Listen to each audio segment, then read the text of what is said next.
Hey, Rigsby here, and in today's episode, I want to talk with you about evolving your business. So recently, I made an announcement in partnership with Doug Spurling that we were moving some of my remaining offerings in the business world under our wealthy gym owner umbrella. Now, some people on the outside, they may not know how any of these things kind of piece together, but about I guess about the end of the pandemic, Doug and I launched our Boardroom group. Doug had been a longtime client. He'd been a coach in offerings that we've done, and his ascension in the gym world and what he was able to do to create wealth using his original gym as a vehicle. And now that's turned into 3 gyms and a big real estate portfolio. But maybe as importantly, doing it all well, having a family at home and spending plenty of time with them. We just felt like, hey, coming out of the pandemic, what would it look like to create our higher level kind of mastermind peer group, kind of reimagine the one he had actually been a member of previously? And it went better than I could have hoped for. I've been in and out of mastermind groups, run mastermind groups, all of that since about 2005. And the Boardroom group's the best one I've ever been a part of for a host of reasons that are probably beyond the scope of this episode. But, after a while, I guess 18-ish months ago, we decided to launch a second offering under that umbrella, the Project 500. And really, it was pretty simple. It was like, how can we guide, coach, partner with business owners to install the systems needed to get to a $500,000 a year business? And again, it went incredibly well. Some of the results have just been amazing. I mean, we've seen guys go from well under $10,000 a month to almost $50,000 a month in a year. We've seen people go from startup to having a wait list in about that same period of time. I mean, it's just been incredible. And so we had those programs, but at the same time, I was doing work on the other side under my business, patrigsby.com, where we had the Accelerator program that was kind of more focused on people under $20,000 a month, helping them get to that benchmark. And Automatic Members, our software, the marketing software that we use to help clients execute all the things that we teach.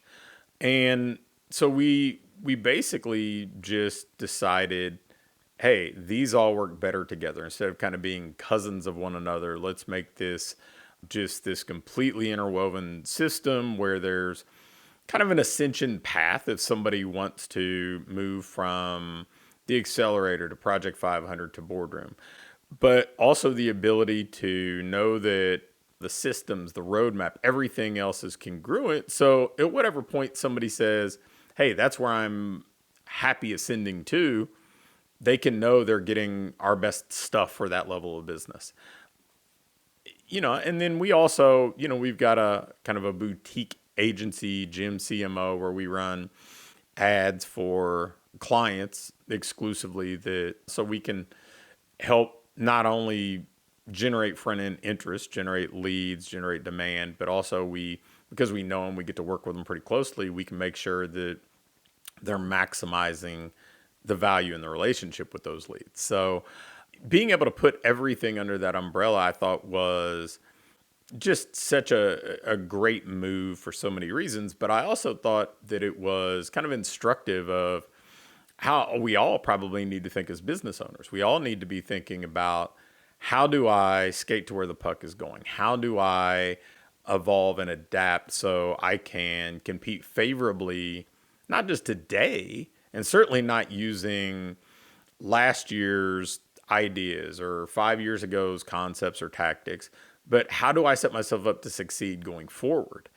And for me, there's this kind of balancing act of staying true to the fundamentals and values that have allowed me to be in this industry for 2 decades when the average person who does some sort of coaching or agency work for fitness business owners probably doesn't make it 3 years. And, and I've had plenty of clients who've been with me for the bulk of that 20 years, which is so I don't think we're trying to deviate from the fundamentals and the values that have been attractive and successful. But by the same token, what got us here isn't necessarily going to get us there, right? So for me, and each of us are going to kind of lean into the things that they believe aren't going to change. But for me, those are relationships, fundamentals, systems, working with people that you enjoy and care about, and kind of creating a legacy of leaving those around you better than you found them. Those are the things that I think have allowed me to do this for as long as I have. But, at the same time, the market's changing, right? If you're in the fitness, sports performance landscape, the number of franchise solutions relative to what it was a decade ago has 10x'd. The number of competitors in general has at least 4x'd.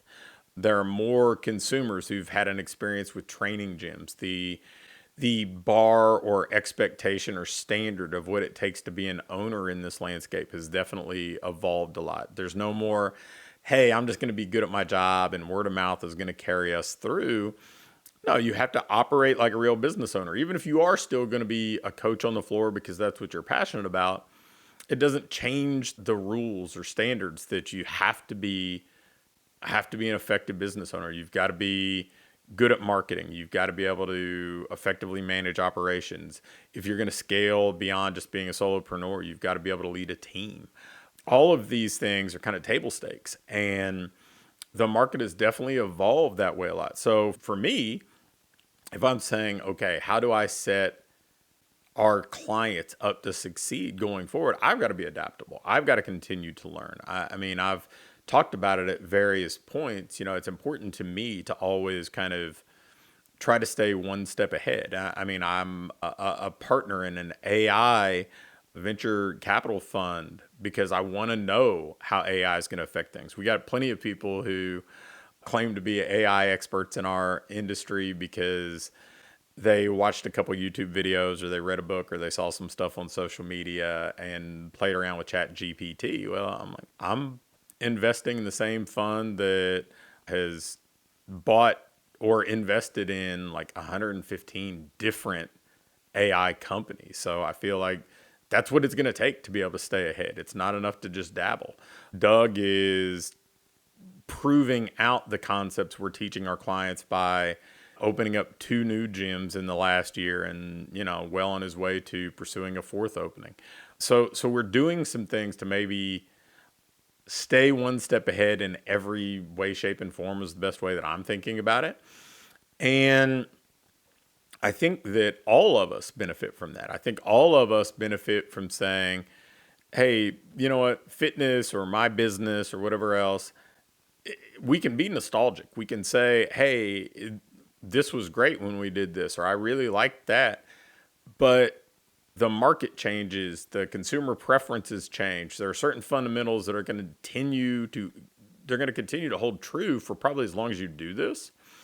But there also are going to be different expectations, different client experiences. If we think about marketing just as one, there was a point not so long ago, you could throw up an ad to a Woofu form on social media or an ad direct to an offer on social media and fill up programs, fill up challenges.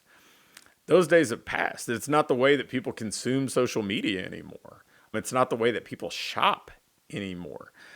All you have to do is think about your own shopping kind of practices, if you will, and you'll find that, man, this is a little bit different than, hey, I'm just going to a department store and buying something, or I'm going to go to the yellow pages. No, I click around and do research and go down rabbit holes and leave tabs open on my computer. And that's how our consumers are shopping too. So understanding that incredibly well and saying, okay, well, how do you thrive in that environment? So for me, I think adaptability is a must in business ownership. But I will say that when I talk to a lot of the business owners that we coach or that I talk with about potentially coaching, adaptability isn't always something they're excited about. People like to stay in their comfort zone. They like to, I mean, it seems like almost everybody would prefer to be able to keep doing what I'm doing, but get a whole lot better results. And that's just not the reality, right? Because the world will pass us by. The competition, the circumstances that we're in, the landscape evolves. And so we have to try to stay at minimum up to speed with it, but ideally get a little bit in front of it, anticipate some things, do enough homework to have with some degree of certainty, like this is a thing that's going to happen. How do we prepare for it?